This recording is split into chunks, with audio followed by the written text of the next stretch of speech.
First, we have Browning's Dracula from 1931, one of the first and most famous film depictions of Bram Stoker's Count Dracula. The film was originally based on a 1924 stage play that was originally based off of Stoker's work. The play was titled Dracula and was written by Hamilton Deane and John L. Balderson. Just like all early depictions, the vampire was portrayed powerful yet vulnerable, and imposing but only towards those captivated by their allure. Also, Count Dracula was noticeably wealthy, but certainly not handsome. This film set the tone for the countless vampiric depictions to come. The Count exhibited many of the various vampire traits depicted throughout Stoker's novel. He was able to entrance and influence weak, helpless women, but was ultimately bested by Van Helsing, a man of great intelligence and resilience. Next, we have Murnau's film Nosferatu, which was actually released before Browning's in 1922. The filmmakers did not obtain legal authorization to use Stoker's work, so they used different names and various other details. As of 2015, Rotten Tomatoes, a film critics website, has it ranked second amongst the greatest horror films of all time. Just like in Browning's Dracula, although Orlok is a count, he is portrayed as incredibly grotesque with terrifying fangs and long fingernails. Later, we see a more modern, stylistic remastering of Murnau's 1922 production. You could clearly see the similarities in the characters and the story.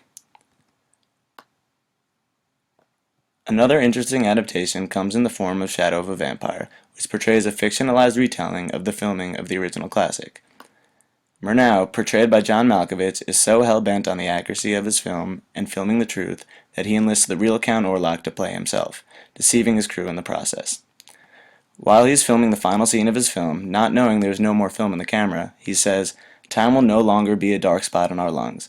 They will no longer say you had to be there, because the fact is, we were." Although Murnau seems like a madman at this point, this quotation is still rather telling about the importance of film. Before film, people had to rely on what they heard was the truth. Film changed that, but it continues to change over the years, and now maybe it challenges that truth more than ever. Although that is up for the viewer to decide.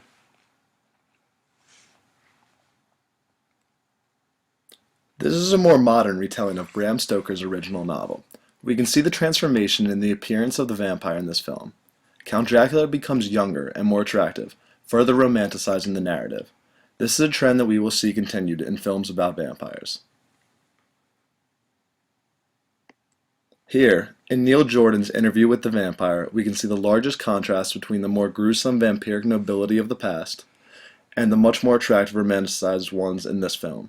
The film attempts to redefine the vampire figure, presenting a civilized yet intrinsically sinful being.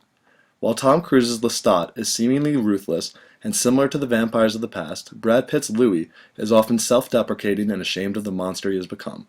He no longer wants to hunt and kill innocent humans. This is another major change in the common thread of past vampire films that is now more popular than ever. Nowadays, I'm sure you are all familiar with the Twilight franchise. As we can see, cinematic vampires have become not only powerful, but beautiful, youthful, and envied. They no longer resemble the grotesque vampires of past films. In fact, attractive, more youthful actors are utilized to portray the vampire in an appealing manner. Most notably different when it comes to changes of inner character is the idea that the vampire is finally presented with the opportunity to establish itself as the hero. It is sometimes difficult to even put Stephenie Meyer's Edward Cullen in the same category as Stoker's Dracula, but we'll let you guys decide for yourselves. What do you think? And finally, for your viewing pleasure, the future of vampire films.